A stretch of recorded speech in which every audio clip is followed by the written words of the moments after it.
नमस्कार दोस्तों, आप लोगों के बीच पुनः हाजिर हूँ आप लोगों का डिमांड पे लेके कि आप लोग ने बोला था कि अब कुछ सामान्य अध्ययन का भी टॉपिक उठाया जाए।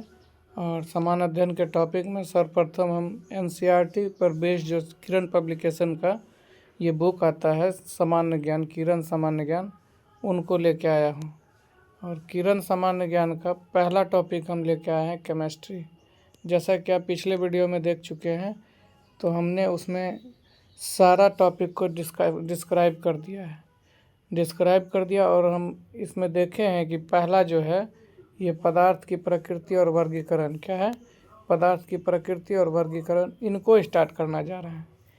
तो पहला टॉपिक और पहला चैप्टर होगा पदार्थ की प्रकृति और वर्गीकरण। तो चलिए देर नहीं करते हैं और हम लोग अपने टॉपिक को स्टार्ट करते हैं।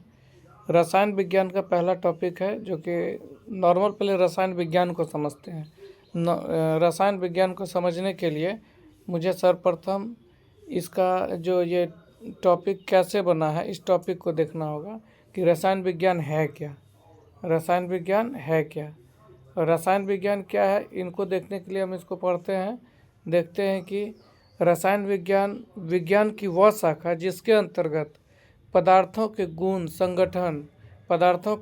संगठन, संरचना, उपयोग तथा उनमें होने वाली परिवर्तन का अध्ययन किया जाता है, उसे रसायन विज्ञान कहते हैं। रसायन विज्ञान जो है इसके अंतर्गत पदार्थ के गुण, संगठन, संरचना और उपयोग तथा उनमें होने वाले परिवर्तनों का अध्ययन किया जाता है, उसे रसायन विज्ञान कहते हैं। रसायन विज्ञान शब्द की उत्पत्ति मिस्र की प्राचीन वर्ड कीमिया, याद रखेंगे किससे हुआ है, तो ये कीमिया जो है, कीमिया शब्द से मिस्र का ये प्राचीन नाम जो है कीमिया से हुई है, जिनका शाब्दिक अर्थ होता है काला रंग। क्या होता है? काला रंग। कीमिया का अर्थ काला रंग होता है। तो हम लोग देखते हैं कि रसायन विज्ञान जो है इसके जनक देखेंगे, बहुत सारे एग्जाम में पूछा जाता है इनके जनक के बारे में, तो हम लोग इनको देखेंगे। रसायन विज्ञान के जनक जो है लेवोसियर है। कौन है? लेवोसियर जो है ये रसायन विज्ञान के जनक कहे जाते हैं।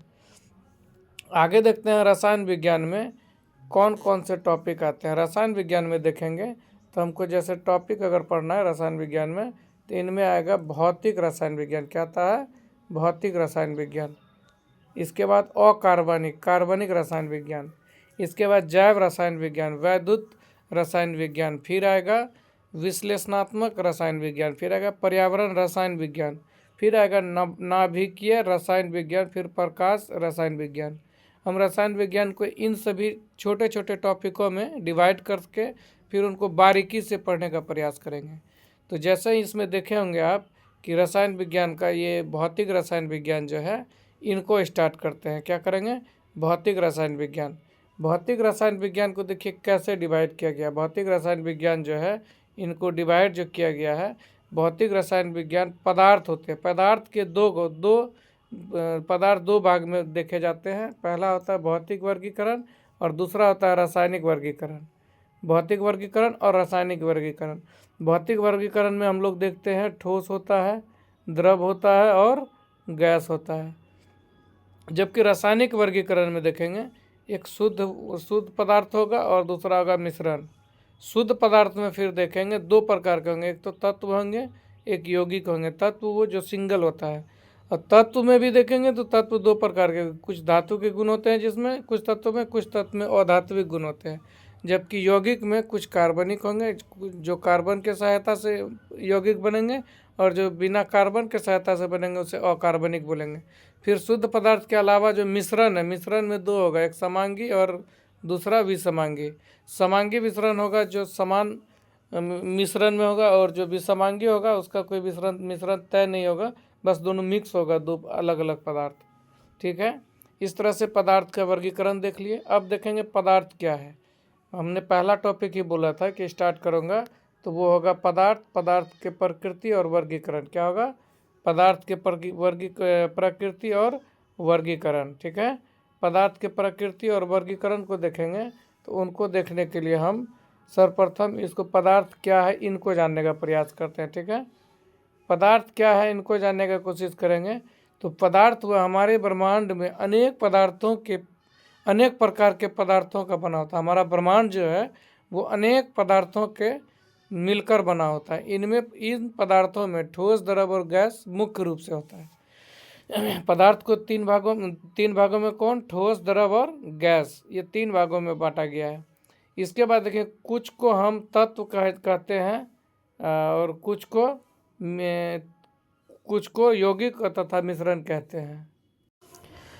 आगे देखते हैं कि जैसे ये हम देखें, ये सभी पदार्थ द्रव्यमान युक्त तथा आयन युक्त होते हैं। ये सभी पदार्थ क्या होते हैं? द्रव्यमान युक्त और आयन युक्त होते हैं। ठीक है। इसके बाद देखेंगे कि इनमें कार्य करने की क्षमता अर्थात ऊर्जा भी होती है। जितने भी पदार्थ होते हैं इसमें कार्य करने की क्षमता होती है, जो कि ऊर्जा होगा तभी कार्य कर पाएंगे। और देखेंगे, अतः ब्रह्मांड में ऐसी सारी वस्तुएं जिनमें द्रव्यमान और आयतन हो, उन्हें पदार्थ कहेंगे। जैसे लोहा, जल, वायु। देखिए, लोहा सॉलिड हो गया, जल हो गया द्रव, लिक्विड, और जबकि वायु गैसियस स्टेट में होगा। ठीक है। आगे चलते हैं, आगे पढ़ते हैं कि ठोस असंपीड्य एवं उच्च घनत्व वाले होते हैं। देखिए, यहाँ से डायरेक्ट प्रश्न आते हैं। ये सब प्रश्न जो है डायरेक्ट आने वाला है। ठोस जो होता है वो इनकम्प्रेसिबल होता है, उसको कंप्रेस करने का प्रयास करेंगे, इधर चल जाएंगे। इसका घनत्व उच्च होता है। ठोसों में अंतराण्विक बल, इंटरमॉलिक्यूलर फोर्स जो होता है वो अधिक होता है, प्रबल होता है। जबकि द्रव के अंतराण्विक बल ठोस की अपेक्षा कम होती है। गैस में अंतराण्विक बल, इंटरमॉलिक्यूलर फोर्स जो होता है ये बहुत कम होता है। याद रखेंगे, इंटरमॉलिक्यूलर फोर्स के अनुसार से ठोस जो है ठोस में अधिक होता है, जबकि द्रव में उससे कम गैस में होता है। ठीक है। आगे देखते हैं, एक ही पदार्थ 3 अवस्था में रह सकते हैं। आप देखे होंगे, एक ही पदार्थ ये 3 अवस्था में रह सकते हैं। जल अगर भाप में बदल जाए तो वो गैसियस अवस्था में चल जाएगा। जल अगर जम जाए तो बर्फ में वो ठोस अवस्था में आ जाएगा। पदार्थ में एक चौथी अवस्था भी होती है जिसे प्लाज्मा कहते हैं। पदार्थ की चौथी अवस्था क्या होती है? प्लाज्मा। क्या होती है? प्लाज्मा होती है। पदार्थ की चौथी अवस्था प्लाज्मा होती है। आगे चलते हैं, पदार्थ की प्रकृति, पदार्थ के गुण को देखेंगे। पदार्थ के गुण जो होते हैं, किसी पदार्थ को जिन लक्षणों के कारण पहचाना जाता है उन्हें उसके पदार्थ का गुण कहते हैं। दुनिया के किन्हीं 2 पदार्थों के सभी गुण समान नहीं हो सकते हैं। ये आप किसी भी पदार्थ को उठाइए, उसका अगर गुण है, उसके 2 गुण, किन्हीं 2 पदार्थों के सभी गुण समान नहीं होगा। कुछ गुण समान हो सकता है, लेकिन सभी गुण समान नहीं होगा। पदार्थ के सभी गुणों को 2 वर्गों में विभाजित किया गया है। पदार्थ के सभी गुणों को कितने भागों में? 2 भागों में विभाजित किया गया है। देखिए कौन कौन है? तो एक होगा ये पदार्थ के भौतिक गुण। क्या होगा? पदार्थ के भौतिक गुण। जबकि दूसरा होगा रासायनिक गुण। क्या होगा? रासायनिक गुण। आप देखेंगे, भौतिक गुण में देखेंगे, पदार्थ में अपनी भौतिक अवस्था के कारण जो गुण पाए जाते हैं उन्हें भौतिक गुण कहते हैं। जैसे रंग, गंध, स्वाद, घनत्व, विशिष्ट घनत्व, क्वथनांक, द्रवनांक, हिमांक, अपवर्तनांक, घुलनशीलता इत्यादि, ये सब पदार्थ के भौतिक गुण है। जबकि रासायनिक गुण जब देखेंगे, किसी पदार्थ की क्रियाशीलता को बताने वाले गुण को उसका रासायनिक गुण कहते हैं। इससे पदार्थ के क्रियाशील अथवा अक्रिय होने की जानकारी मिलती है। आप देखें, पदार्थ के गुणों के आधार पर 2 प्रकार के हैं, उसमें भौतिक और रासायनिक गुण हो गया। ठीक है। आगे चलते हैं, पदार्थ के वर्गीकरण। भौतिक गुण के आधार पर जो पदार्थ का वर्गीकरण है वो देख लीजिए आप। भौतिक गुण के कारण जो होता है, पहला देखे थे भौतिक गुण, और भौतिक गुण के कारण जो है इनका 3 वर्गीकरण अभी जस्ट पढ़े थे। 3 वर्गीकरण कौन कौन है? एक ठोस है, एक द्रव है, एक गैस है। अब आइए हम देखते हैं ठोस को क्या होता है। ठोस में जो होता है इसका आयतन और आकार दोनों निश्चित होते हैं। ठोस में इसका आयतन और आकार दोनों निश्चित होते हैं, जैसे पत्थर और लकड़ी इत्यादि। द्रव में जो होता है इसका आयतन निश्चित परंतु आकार अनिश्चित होते हैं। देखिएगा, कोई भी अगर जल लीजिएगा, किसी कंटेनर में दीजिएगा, अगर गिलास में दिए पानी को तो गिलास के आकार का हो जाता है, जबकि उनको अगर किसी प्लेट में दे दिए, थाली में दे दिए तो थाली के आकार का हो जाता है, तो उसका आकार अनिश्चित होता है। जबकि आयतन, अगर वो गिलास में 100 ग्राम है तो थाली में भी 100 ग्राम ही वो देगा। जबकि गैस में क्या होता है, इसका आयतन और आकार दोनों अनिश्चित होता है। जैसे ऑक्सीजन, नाइट्रोजन, हवा को देखिए, उसका कोई आकार नहीं और उसका कोई आयतन निश्चित नहीं है। अब हम लोग देखते हैं ठोस, द्रव, गैस में अंतर। ठोस, द्रव, गैस में अंतर। पहला अंतर है ठोस का। देखिए, ठोस में अगर देखेंगे तो इसके आयतन और आकार दोनों निश्चित होते हैं। द्रव में क्या होता है, इसके आयतन निश्चित पर आकार अनिश्चित होते हैं। और गैसीय पदार्थ को देखेंगे तो इसमें आयतन और आकार दोनों अनिश्चित होते हैं। दूसरा देखिए इसमें कि इसमें अवयवी कणों के बीच दूरी काफ़ी कम होती है। देखिएगा, ठोस का मॉलिक्यूल नज़दीक होने के कारण वो एक दूसरे से बंधे हुए रहते हैं, और इसका जो अभी पढ़े थे इंटरमॉलिक्यूलर फोर्स, अंतराण्विक फोर्स जो होता है वो अधिक होता है। तो इसमें अवयवी कणों के बीच की दूरी काफ़ी कम होती है। द्रव में जब देखेंगे इसमें अवयवी कणों के बीच की दूरी ठोस पदार्थ की अपेक्षा कम होती है, ठोस पदार्थ की अपेक्षा अधिक होती है। इसके अवयवी कणों के बीच ठोस की अपेक्षा कम होती है, जबकि इसके अवयवी, देखिए ये जो होता है यहाँ पर गलत दिया गया है। इसमें अवयवी कणों के बीच की दूरी ठोस पदार्थ की अपेक्षा अधिक नहीं कम होगा। क्या होगा, ये कम होगा। यहाँ पर सही कर लेंगे, ये ठोस के अपेक्षा कम होगा जबकि गैस के अपेक्षा अधिक होगा। और इसमें देखिए कि अवयवी कणों के बीच की दूरी काफ़ी अधिक होती है, इसीलिए गैस को हम लोग देख नहीं पाते हैं। एक गैस दूसरे गैस से दूरी बना के रहते हैं, बहुत दूर में स्थित रहते हैं। तीसरा आते हैं तो इसमें देखते हैं, इसमें अवयवी कणों के बीच आकर्षण बल काफ़ी अधिक होता है। नज़दीक होने के कारण आकर्षण बल भी अधिक होगा। इसमें अवयवी कणों के बीच का आकर्षण बल ठोस की अपेक्षा कम होती है, ये सही है। इसमें अवयवी कणों के बीच आकर्षण बल काफ़ी कम होता है, ये भी सही है। चौथा में देखिए, चौथा है कि अवयवी कणों में रेखीय गति नहीं होती है। इसमें कैसे रेखीय गति होगा, नज़दीक होने के कारण इसमें रेखीय गति नहीं होती है। इसमें द्रव में अवयवी कणों में रेखीय गति कम होती है, नज़दीक, उतना नज़दीक भी नहीं है और उतना दूर भी नहीं है, इसीलिए। जबकि गैसीय में अवयवी कणों की रेखीय गति बहुत अधिक होती है। आगे पढ़ते हैं, पाँचवा पॉइंट को देखते हैं। पाँचवा पॉइंट में है कि सबसे कम, चौथा है सॉरी, यह सबसे कम ऊर्जावान होती है। ये ठोस जो है सबसे कम ऊर्जावान होती है, गैस जो है ठोस की अपेक्षा अधिक ऊर्जावान होती है। और गैसीय अवस्था में यह सबसे अधिक ऊर्जा के मामले में सबसे अधिक ऊर्जा गैस में होगा, जबकि ठोस में उसके कम, और गैस में उस द्रव में कम और ठोस में सबसे कम होगा। अंतिम पॉइंट देखते हैं, यह सबसे अधिक अस्थायी होता है। यह ठोस की अपेक्षा कम अस्थायी होता है, जबकि यह सबसे कम अस्थायी होता है जो गैसीय अवस्था होती है।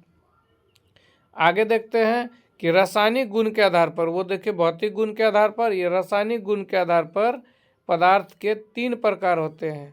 कौन कौन 3 प्रकार होते हैं, तत्व होते हैं। तत्व होंगे ऐसा शुद्ध पदार्थ जिसमें 2 या 2 से अधिक भिन्न पदार्थों से विभक्त नहीं किया जा सकता है, तत्व कहलाता है। जैसे oxygen, sodium, aluminium, periodic table में जो भी देखते हैं वो सारे तत्व हैं, वो सारे क्या हैं, तत्व हैं। जबकि 2 तत्व अगर मिलेंगे तो वो यौगिक कहलाएंगे।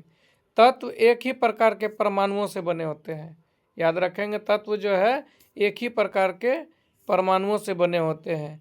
लेवोजियर जो है केमिस्ट्री के जो फादर हैं, इसे 2 भागों में विभक्त किया, धातु और अधातु।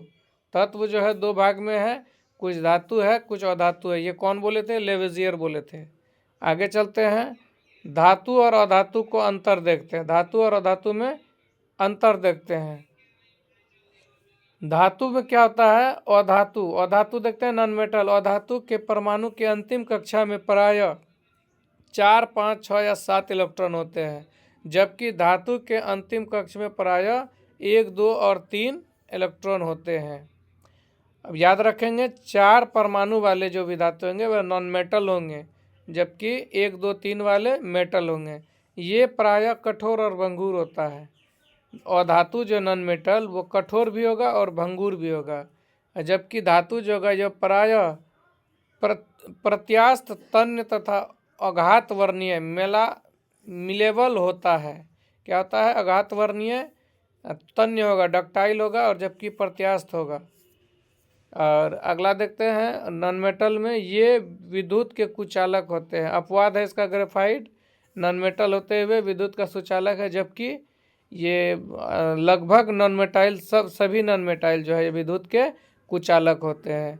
जबकि धातु में आइएगा तो धातु जो है विद्युत का सुचालक होता है, जबकि अपवाद में है सीसा। सीसा जो है ये धातु होते हुए कुचालक होता है।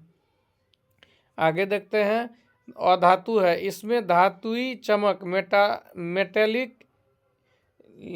मेटालिक ईसूचर जो होता है नहीं होती है। इसमें धातुई चमक नहीं होगी, जबकि इसमें धातुई चमक होती है। मेटल है तो चमकेगा ही, नॉन मेटल की में चमक नहीं होती है। नॉन मेटल जो है ठोस या गैसीय अवस्था में पाए जाते हैं।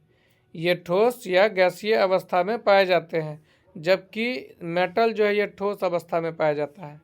ऐसे नॉन मेटल जो ठोस गैस के अलावा द्रव में भी पाए जाते हैं। ब्रोमीन जो है ये नॉन मेटल होते हुए ये द्रव अवस्था में पाया जाता है, जबकि ऐसा मेटल तो अक्सर ठोस अवस्था में पाया जाता है, लेकिन ये मरकरी जो है, मरकरी ये द्रव अवस्था में पाया जाता है, जबकि ये मेटल है। याद रखेंगे, ब्रोमीन नॉन मेटल है और ये द्रव अवस्था में पाया जाता है, और मेटल में पारा मेटल है, जबकि ये द्रव अवस्था में ये भी पाया जाता है। और नॉन मेटल में देखेंगे ये प्रायः ऑक्सीकारक पदार्थ होते हैं। ये प्रायः ऑक्सीकारक होते हैं, ये अवकारक पदार्थ होते हैं। मेटल जो होते हैं अवकारक होते हैं, जबकि धातु जो है वो ऑक्सीकारक होते हैं। ठीक है, अगला प्रश्न है, ये अगला पॉइंट है कि ये प्रायः इलेक्ट्रॉन क्या है? ये प्रायः इलेक्ट्रॉन ग्रहण कर ऋण आयन बनाते हैं। क्या बनाते हैं? ये ऋण आयन बनाते हैं। ये इलेक्ट्रॉन ग्रहण करके ऋण आयन बनाते हैं, ये इलेक्ट्रॉन का त्याग करके धनायन बनाते हैं। नॉन मेटल जो है ऑक्साइड प्रायः अम्लीय होते हैं। नॉन मेटल में जो है ये इनके ऑक्साइड प्रायः अम्लीय होते हैं, जबकि मेटल के ऑक्साइड जो है क्षारीय होते हैं। नॉन मेटल अम्ल से अभिक्रिया कर लवण और हाइड्रोजन नहीं बनाते हैं। नॉन मेटल जो है अम्ल से अगर अभिक्रिया कराइएगा तो ये लवण और हाइड्रोजन नहीं बनाएगा, जबकि मेटल को अम्ल से अभिक्रिया कर लवण हाइड्रोजन बनाते हैं। इस तरह से हम लोग मेटल और नॉन मेटल, धातु अधातु में अंतर देखें। आगे देखिए, यौगिक है, तत्व पढ़ लिए। अब ये आया यौगिक में। क्या आया? यौगिक में देखिए कि ऐसे शुद्ध पदार्थ जो दो या दो से अधिक तत्वों को भार के विचार से एक निश्चित अनुपात में मिलने से बनते हैं, उन्हें यौगिक कहते हैं। यौगिक वो होगा, ऐसे शुद्ध पदार्थ जो दो या दो से अधिक तत्वों को भार के विचार से एक निश्चित अनुपात में मिलने से बनते हैं, उन्हें यौगिक कहते हैं। जैसे जल और नमक। क्या है? जल और नमक। जल में देखिए 2 हाइड्रोजन और 1 ऑक्सीजन है। क्या है? जल में 2 हाइड्रोजन 1 ऑक्सीजन मिला है, जबकि नमक में 1 सोडियम 1 क्लोरीन मिलके नमक का निर्माण कर रहा है। आगे देखिए, यौगिक के बनने में ऊर्जा का परिवर्तन होना जरूरी है, अर्थात इनके बनने में तो ऊर्जा का उत्सर्जन होता है या अवशोषण होता है। ऊर्जा या तो यह अवशोषित करके बनाएगा यौगिक 2 तत्वों के मिलने से, या उत्सर्जन करके बनाएगा। इनके गुण अवयवी तत्वों के गुण से बिल्कुल भिन्न होते हैं। इनके गुण जो है, जो तत्व 2 अलग अलग तत्व, जैसे सोडियम अलग तत्व है, क्लोरीन अलग तत्व है, 2 अलग अलग तत्वों को जब मिलाइएगा तो ये अलग एक यौगिक बनाएगा। वो अपने मूल जो तत्व थे सोडियम और क्लोरीन का, वो दोनों का जो गुण होगा वो उससे भिन्न होगा। यौगिक के अवयवी तत्व भार के विचार से एक निश्चित अनुपात में होते हैं। यौगिक के अवयवी तत्वों भार के विचार से एक निश्चित अनुपात में होते हैं। इनके अवयवी तत्वों को किसी साधारण भौतिक विधि जैसे आसवन, ऊर्ध्वपातन या रवाकरण द्वारा अलग नहीं किया जा सकता है। जबकि रसायन विज्ञान के अध्ययन को आसान बनाने के लिए यौगिक को 2 भागों में बांटा गया है।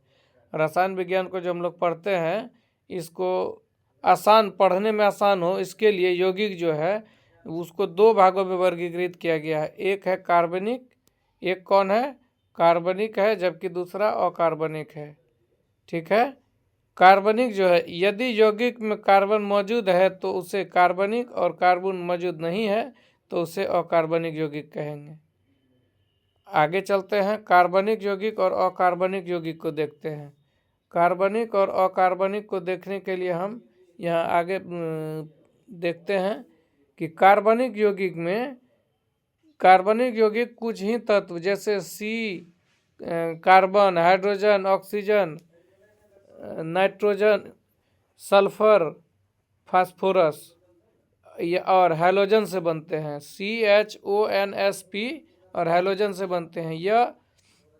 जबकि अकार्बनिक जो है सभी तत्व इस प्रकार के यौगिक का निर्माण करते हैं, सभी तत्व इस प्रकार के यौगिक का निर्माण करते हैं।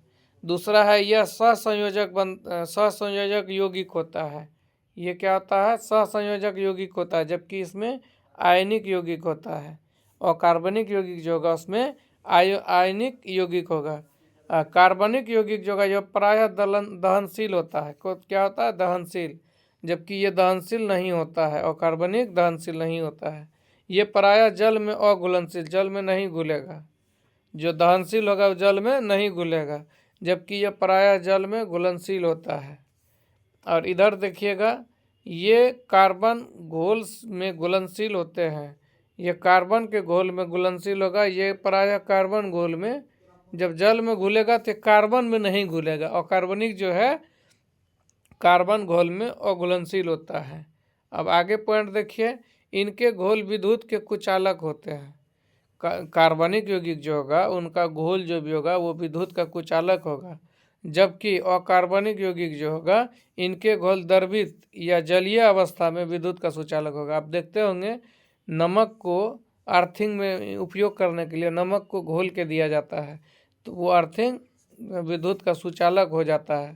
तो द्रवित या जलीय अवस्था में जब कर देंगे उन्हें तो विद्युत का सुचालक हो जाएगा। आगे देखिए, इनके द्रव्यमांक और क्वथनांक कम होते हैं, जबकि इनके द्रव्यमांक और क्वथनांक अधिक होते हैं। आगे देखिए, यह धीरे धीरे अभिक्रिया करता है। कार्बनिक यौगिक क्या करता है, धीरे धीरे अभिक्रिया करता है, जबकि अकार्बनिक यौगिक जो है ये तीव्र गति से अभिक्रिया करता है। आपने अभी देखा तत्व यौगिक। अब आइए मिश्रण को देखते हैं। क्या देखते हैं, मिश्रण को। मिश्रण देखिए, आपको मिश्रण देखने के लिए आप हमें देखिए, मिश्रण जो होता है, मिश्रण में देखिए ऐसे अशुद्ध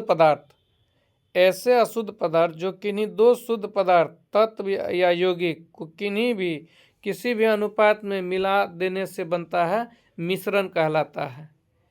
ऐसे अशुद्ध पदार्थ जो किसी 2 शुद्ध पदार्थों, चाहे वो तत्व हो या यौगिक हो, को किसी भी अनुपात में मिला देने से बनता है, मिश्रण कहलाता है। इसमें अवयवी पदार्थों के गुण विद्यमान होते हैं।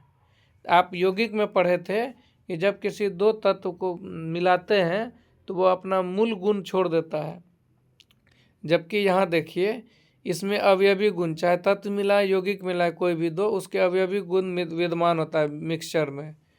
इसके बनने में ऊर्जा का परिवर्तन हो भी सकता है या नहीं भी हो सकता है। यौगिक में हम देखे थे कि अगर 2 तत्व को मिलाते हैं या तो ऊर्जा निकलते हैं या ऊर्जा को ग्रहण करके वो निर्माण करते हैं यौगिक का। इसमें ऊर्जा लग भी सकता है, ऊर्जा नहीं भी लग सकता है, ऊर्जा का परिवर्तन हो भी सकता है या नहीं भी हो सकता है। अब देखिए, मिक्सचर जो है 2 प्रकार का होता है, एक समांगी, एक विसमांगी। ठीक है। इनके अवयवों को सामान्यतः भौतिक विधियों द्वारा अलग किया जा सकता है। समांगी मिश्रण देखते हैं क्या है, और अब विसमांगी मिश्रण वो देखेंगे क्या है। समांगी मिश्रण देखिए, ऐसे मिश्रण जिसके प्रत्येक भाग के गुण जैसे सांद्रण, घनत्व, अपवर्तनांक, pH मान इत्यादि समान होते हैं, उसे वास्तविक घोल कहते हैं और उसे समांगी मिश्रण कहते हैं। ठीक है, जैसे कि वास्तविक घोल है। विषमांगी मिश्रण जब हम पढ़ेंगे तो विषमांगी मिश्रण देखिए हम क्या करते हैं उसमें। विषमांगी मिश्रण में ऐसे मिश्रण जिसके प्रत्येक भाग के गुण जैसे सांद्रण, घनत्व, अपर्तनांक इत्यादि असमान होते हैं, जैसे बारूद, जल तथा तेल का मिश्रण, ये सब विषमांगी मिश्रण हुआ। तो हम लोग देखें रासायनिक रूप में 3 है, तत्व, यौगिक और मिश्रण। मिश्रण में हम लोग देख लिए कुछ महत्वपूर्ण मिश्रण के उदाहरण क्या है। कुछ महत्वपूर्ण मिश्रण के उदाहरण बारूद जैसे है, यह सल्फर, चारकोल तथा पोटेशियम नाइट्रेट का मिश्रण है।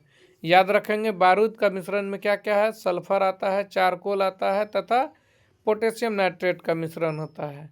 आगे देखिए पावर अल्कोहल, यह 4 भाग पेट्रोल तथा 1 भाग अल्कोहल का मिश्रण है, जिसे ईंधन के रूप में उपयोग किया जाता है। ये सब डायरेक्ट प्रश्न आते हैं क्वेश्चन में, इन सबों को याद रखेंगे। बारूद एक विषमांगी मिश्रण है और बारूद का मिश्रण जो है इसमें कौन कौन होता है, सल्फर, चारकोल तथा पोटेशियम नाइट्रेट। जबकि पावर अल्कोहल में 4 भाग पेट्रोल और 1 भाग अल्कोहल होता है, इसे ईंधन के रूप में उपयोग किया जाता है। आगे देखिए बोर्डियक्स मिश्रण क्या है, बोर्डियक्स मिश्रण में देखिए क्या क्या उपयोग किया जाता है। यह कॉपर सल्फेट का घोल तथा चूना का मिश्रण है, जिसे कवकनाशी के रूप में उपयोग किया जाता है। कवकनाशी यह कॉपर सल्फेट का घोल तथा चूना का मिश्रण है, जिसे कवकनाशी का रूप में प्रयोग किया जाता है। लिथोपोन क्या है, लिथोपोन जो है इसमें ZnS जिंक सल्फाइड और BaSO4 का मिश्रण है। BaSO4 प्लस ZnS का मिश्रण है, जिसका उपयोग सफ़ेद पेंट के रूप में किया जाता है। लिथोपेन को सफ़ेद पेंट के रूप में, वाइट पेंट के रूप में उपयोग किया जाता है, इससे ZnS और BaSO4। आगे देखिए नाइट्रोलियम क्या है, यह कैल्शियम साइनामाइड और ग्रेफाइट का मिश्रण है। नाइट्रोलियम जो है यह कैल्शियम साइनामाइड तथा ग्रेफाइट का मिश्रण है। आगे देखिए इसका उपयोग खाद के रूप में, फर्टिलाइजर के रूप में किया जाता है। नाइट्रोलियम का उपयोग कहाँ किया जाता है, खाद फर्टिलाइजर के रूप में। कार्बोजेन जो है यह ऑक्सीजन तथा कार्बन डाइऑक्साइड का मिश्रण है, इसका उपयोग कृत्रिम श्वसन में किया जाता है। आप जो देखे हैं ऑक्सीजन का सिलेंडर, इसमें कार्बोजेन ही होता है, इसमें ऑक्सीजन और कार्बन डाइऑक्साइड का मिश्रण का उपयोग किया जाता है। आगे है सोडा लाइम क्या है, सोडा लाइम यह NaOH सोडियम हाइड्रोक्साइड तथा CO कार्बन मोनोऑक्साइड का मिश्रण है। इसका उपयोग विभिन्न गैसों को अवशोषण करने के लिए किया जाता है। सोडा लाइम का उपयोग गैसों का अवशोषण करने के लिए किया जाता है, इसमें NaOH और CaO का मिश्रण होता है। लुकास अभिकारक जो होता है, इसमें सांद्र HCl हाइड्रोक्लोरिक अम्ल तथा शुष्क ZnCl2 जिंक क्लोराइड के मिश्रण को लुकास अभिकारक कहते हैं। इसका उपयोग 1 डिग्री अल्कोहल, 2 डिग्री अल्कोहल और 3 डिग्री अल्कोहल की पहचान के लिए किया जाता है। अल्कोहल का पहचान के लिए लुकास अभिकारक का उपयोग करते हैं। अगला है मिश्रण का पृथक्करण का विधि क्या है, मिश्रण का पृथक्करण जो है ये देखेंगे आप, मिश्रणों को निम्नलिखित विधि द्वारा अलग किया जा सकता है। मिश्रण को अलग करने का विधि जो है ये आसवन है क्या है, आसवन विधि। आसवन विधि में देखिए किसी वाष्पशील द्रव को उसमें घुलित अवाष्पशील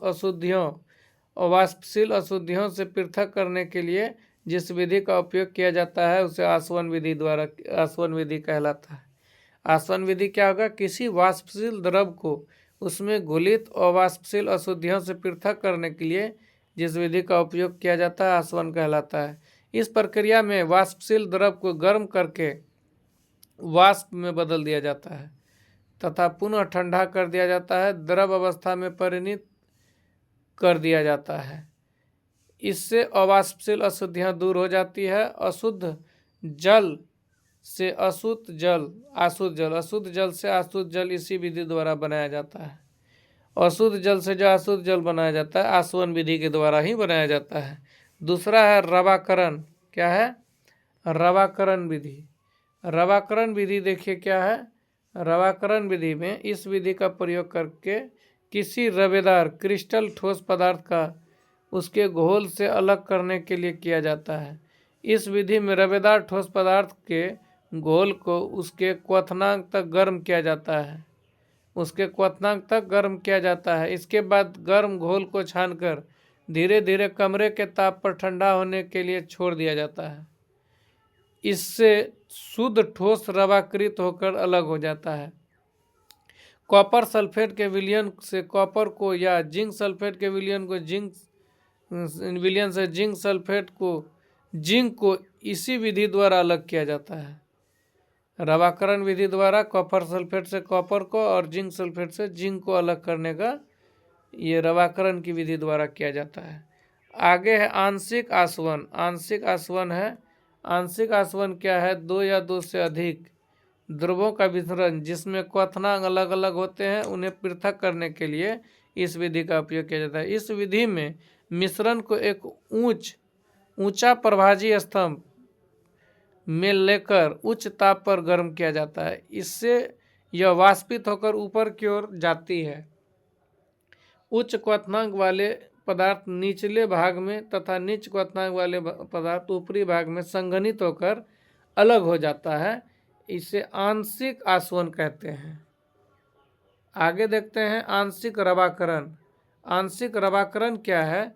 जब किसी दो पदार्थ आंशिक रवाकरण क्या बोलता है? जब किसी दो पदार्थ की किसी विलायक में घुलनशीलता अलग अलग हो तब उन्हें उसके घोल से अलग करने के लिए इस विधि का प्रयोग किया जाता है। इसमें देखेंगे इस विधि में जो है पदार्थ को मिश्रण से अलग करने के लिए इनके घोल को गर्म करने के बाद धीरे धीरे ठंडा किया जाता है। इससे कम घुलनशील पदार्थ पहले रवाकृत होकर अलग हो जाता है तथा अधिक घुलनशील पदार्थ बाद में रवाकृत होकर अलग होता है। KCl और KClO3 में के मिश्रण को पृथक किया जाता है तो इसी विधि के द्वारा। इसमें KCl3 KCl की अपेक्षा तथा Na2SO4 Na2Cr2O7 की अपेक्षा जल में कम घुलनशील होता है। अगला देखते हैं ऊर्ध्वपातन विधि। ये बहुत ही इम्पोर्टेंट है। ये ठोस पदार्थ ये दो ठोस पदार्थों के मिश्रण में एक पदार्थ ऊर्ध्वपातित तथा दूसरी अनुर्ध्वपातित सब्लिमेशन और नॉन सब्लिमेशन तब हम इन्हें इस विधि द्वारा अलग कर सकते हैं। ऊर्ध्वपाती पदार्थ ऐसे पदार्थ जो ठोस अवस्था से सीधे गैसीय अवस्था में परिवर्तित हो जाता है वो होता है ऊर्ध्वपाती पदार्थ, जैसे कपूर, नेफ्थिलीन, अमोनियम क्लोराइड, एंथ्रीसिन, आयोडीन इत्यादि। अब आगे देखते हैं अवसाद या निस्तारण। अवसादन और निस्तारण, सब्लिमेशन और डिसेंटेशन और सब्लिमेशन को देखते हैं हम लोग। यह विधि द्रव में निलंबित कणों को अलग करने के लिए उपयोग की जाती है। इस विधि में निलंबन को बिना हिलाए कुछ देर के लिए छोड़ देने पर निलंबित कण नीचे बैठ जाते हैं और ऊपर का द्रव साफ हो जाता है। इस प्रक्रिया को अवसादन कहते हैं। देख लीजिए, जैसे कोई जल से भरा हुआ एक गिलास लेते हैं, उसमें अगर कुछ बालू है तो उसको अगर हम बालू को कुछ देर छोड़ दें तो वो नीचे बैठ जाएगा और पानी जो है ऊपर रह जाएगा। साफ द्रव को सावधानी पूर्वक दूसरे बीकर में स्थानांतरित कर शुद्ध द्रव प्राप्त कर लिया जाता है, जिसे निस्तारण कहते हैं। वर्णलेखन क्या है? वर्णलेखन चूंकि किसी मिश्रण के विभिन्न अवयवों की किसी अधिशोषक पदार्थ में अवशोषण क्षमता अलग अलग होती है, इसलिए जब किसी द्रव या गैसीय मिश्रण को किसी अवशोषक वस्तु से गुजारा जाता है तब विभिन्न अवयव विभिन्न दूरी तक चलकर पृथक हो जाते हैं। तो ये विधि द्वारा भी हम लोग पदार्थ का पृथक्करण करते हैं। आगे है एटमोलाइसिस। क्या है? एटमोलाइसिस। एटमोलाइसिस में देखिए हम लोग दो या दो से अधिक गैसों के मिश्रण को इस विधि द्वारा अलग किया जाता है। यह विधि इस बात पर आधारित है कि भिन्न भिन्न अनुभार वाले गैसों का विसरण दर अलग अलग होते हैं। भिन्न भिन्न अनुभार वाले गैसों का विसरण अलग अलग होते हैं। तो एटमोलाइसिस के द्वारा भी हम लोग पृथक करते हैं। चुंबकीय विधि के द्वारा भी हम लोग अलग करते हैं। जब दो या दो से अधिक ठोस पदार्थों के मिश्रण में एक पदार्थ चुंबकीय हो और तब चुंबकीय पदार्थ को इस विधि द्वारा अलग कर लिया जाता है। लौह चूर्ण और बालू के मिश्रण को इसी विधि द्वारा अलग करते हैं। अब देखिए निस्यंदन है। निस्यंदन जो है ये भी एक विधि है जो कि मिश्रण को पृथक करने का विधि है। निस्यंदन विधि, जब किसी द्रव में कोई अघुलनशील पदार्थ हो तब इसे निस्यंदन विधि के द्वारा पृथक करते हैं। इस विधि को मिश्रण को एक निस्यंदन छन्ना के से गुजारने दिया जाता है, जिससे अघुलनशील पदार्थ छानकर अलग हो जाते हैं। आप लोग देखे होंगे चाय छानने में चाय पत्ती और वो जो चाय हम लोग पीते हैं दोनों अलग हो जाता है। पत्ती और चाय के अलग होने में ये निस्यंदन विधि द्वारा ही हम लोग अलग करते हैं। BaSO4 के जलीय घोल में BaSO4 को या AgCl को जलीय घोल से AgCl को इसी विधि द्वारा अलग करते हैं। इस तरह से हम लोग अभी पहला टॉपिक देखे जिसमें हम लोग विभिन्न बातों को जाने कि पदार्थ की अवस्था कौन कौन है। पदार्थ की जैसे भौतिक अवस्था और रासायनिक अवस्था को देखे। पदार्थ की भौतिक अवस्था में हम लोग ठोस द्रव गैस को देखे। पदार्थ की भौतिक अवस्था में हम लोग ठोस द्रव गैस को देखे, जबकि रासायनिक अवस्था में शुद्ध पदार्थ देखे और मिश्रण देखे। शुद्ध में भी तत्व देखे और तत्व में धातु अधातु देखे। मिश्र यौगिक में कार्बनिक और अकार्बनिक देखे। मिश्रण में समांगी और विसमांगी देखे। इन सबों को जब हम पढ़ें तब हम जाने कि पदार्थ कैसे कैसे हम लोग के इर्द गिर्द पदार्थ पाए जाते हैं।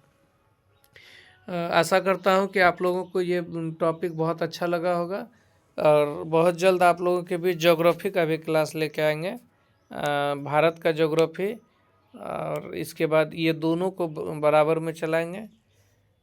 कैसा लगा ये ज़रूर कमेंट बॉक्स में करें और इसमें क्या सुधार किया जा सकता है, क्योंकि आपका अपना परिवार है यूट्यूब परिवार। ये यूट्यूब परिवार को बहुत ही बड़ा कीजिए ताकि हम सारे चीज़ों को अच्छे से बारीकी से देख पाएँ। बहुत बहुत धन्यवाद।